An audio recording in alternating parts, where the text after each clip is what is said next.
borrower promises to pay the bank the amount of the loan plus interest, or, in default, surrender to the bank the object that is to be purchased with the loan. This is done countless times every day all over the world. But there's a problem. How can the borrower pledge as collateral something that the borrower does not yet own? If I wanted to borrow $10,000 from you to go on a luxury cruise to Europe, would you accept my neighbor's car as collateral? Of course not, because you know very well that I have no legal right to give you my neighbor's car, no matter how much I owe you. But if instead I promise to buy my neighbor's car with the $10,000 you lend me, the situation is different.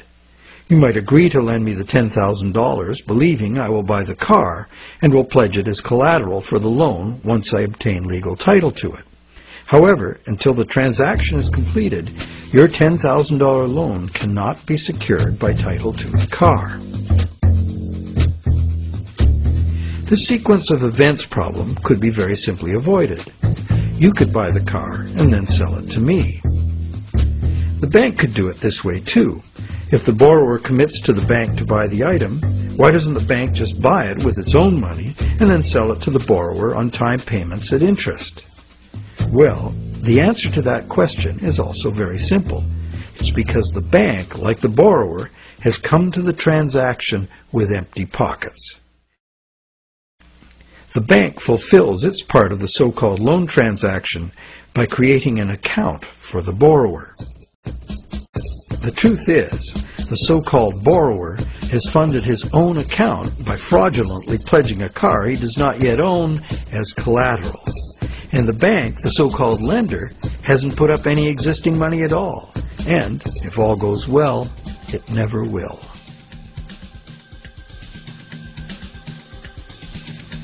The borrower believes the new numbers in his account now represent his money in the bank. He, like the rest of us, doesn't understand the difference between existing money and a promise of money. If you can spend it, what does it matter? So now the question is, will the seller of the item accept the bank's promise to pay? While some people may hold out for cash, most will say yes to a check or an electronic funds transfer from the buyer's bank. Why?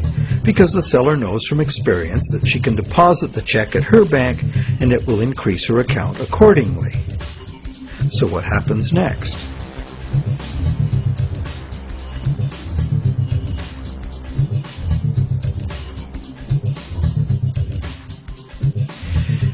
Well, obviously the buyer's bank now owes the seller's bank the amount of the loan.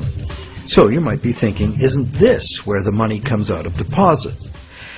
The bank's promise to pay the borrower has just been transformed by the transaction into a promise to pay the seller's bank instead. So now the buyer's bank has to transfer some of its existing money to the seller's bank, correct? Yes, but probably only a small proportion. And over the long term, as long as the bank gets its fair share of deposits, the net amount of existing money the bank needs to cover its loans can theoretically be zero. How? Well, imagine first that the seller has her account at the same bank as the buyer. She deposits the buyer's check into her account. All the bank has to do to complete the transaction is reduce the buyer's account by the same amount it increases the seller's account. As both accounts are just promises, no existing money is involved in doing this. What is the end result?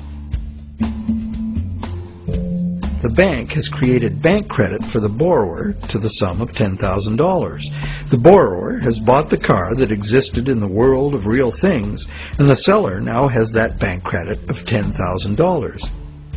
Thus, a brand new claim upon $10,000 worth of real goods of value was accomplished with absolutely $0 of the bank's or anybody else's money. On top of that, the bank gets to have all this so-called money paid back by the borrower's honest toil, plus interest, or the bank gets the car. Magic like this is usually seen on stage. So now let's examine what happens if the seller deposits her check in a different bank. Won't that require a transfer of existing bank funds from the buyer's bank to the seller's bank? Perhaps. but it will almost certainly never be anywhere near the whole amount because, in effect, the banking system functions as one bank. To illustrate, let's add another transaction to this scenario. That same day, the seller's bank made a similar loan to a little old lady who bought a mega home theater system. The electronics store deposited her check at their bank. The electronics store's bank made a similar loan that was deposited at the original borrower's bank. And when all the various balances were settled, the banks didn't owe each other anything. And even if there were differences, they would have been just a small portion of the total credit created.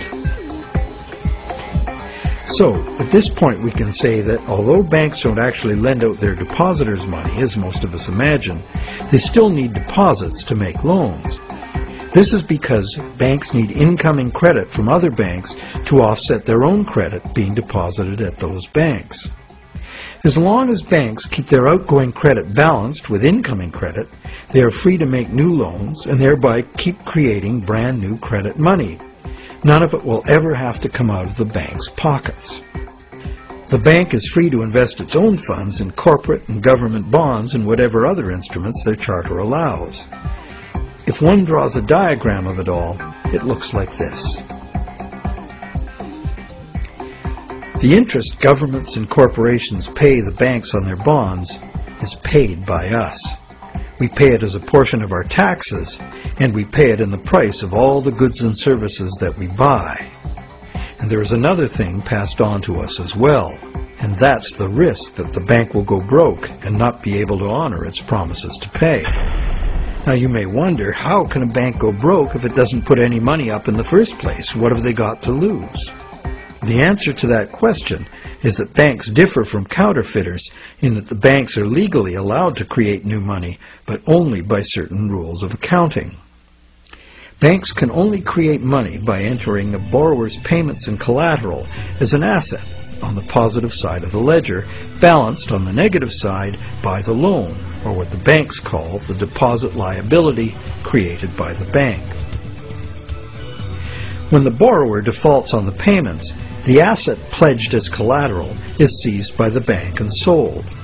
In a declining market, when repossession is most common, the new lower value of the asset doesn't cover the bank's liabilities, which were based on the previous higher value. This shows up as a loss on the bank's books.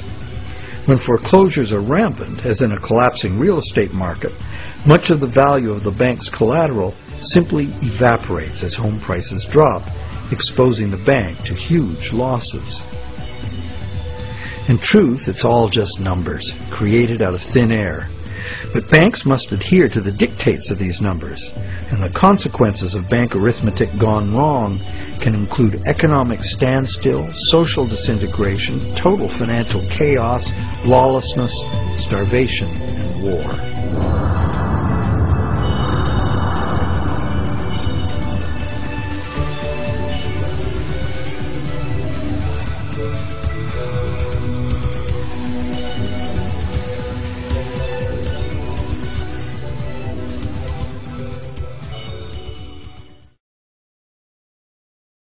However, for the purposes of understanding the anatomy of a loan, we shall assume that the system is still functional, and all three of the loans we were looking at will get paid.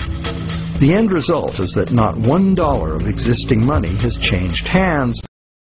The end result is that not $1 of existing money has changed hands, but $30,000 of new bank credit has been created and spent into the money supply, and each of the three banks gets to collect interest on $10,000 of it. Is creation of this brand new $30,000 really an act of fraud, like counterfeiting? The obvious difference is that the banking system is legal, regulated by government and disciplined by the courts to follow the rules of accounting. Another difference is that there is no obvious victim, like the person getting caught with a counterfeit bill. Banks argue that the buyer and the seller both got what they wanted and agreed to, so where is the fraud? And if there was a fraud, who lost out? Well, to determine that, let us list who got what out of the deal.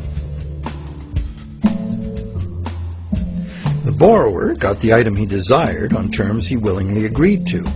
He may curse his decision later as he struggles to make the interest payments, or he may live happily ever after, thankful he got the loan. The seller got an increase in bank credit, which she's been conditioned since childhood to think of as her money in the bank. She's confident that she'll be able to spend it in turn, and she will. So, as far as the seller is concerned, she's been paid in full. She's happy. So who, if anyone, suffered as a result of the deal? Is there another party to this transaction we've overlooked? Well, there's also the bank that gets to collect interest on a promise to pay money. That's the business they are in and usually do very well by. And anyone else? Well, where did the car come from? It came from the world of real things. Natural resources, energy, and labor were expended to produce it. What if we consider the hidden party to be society?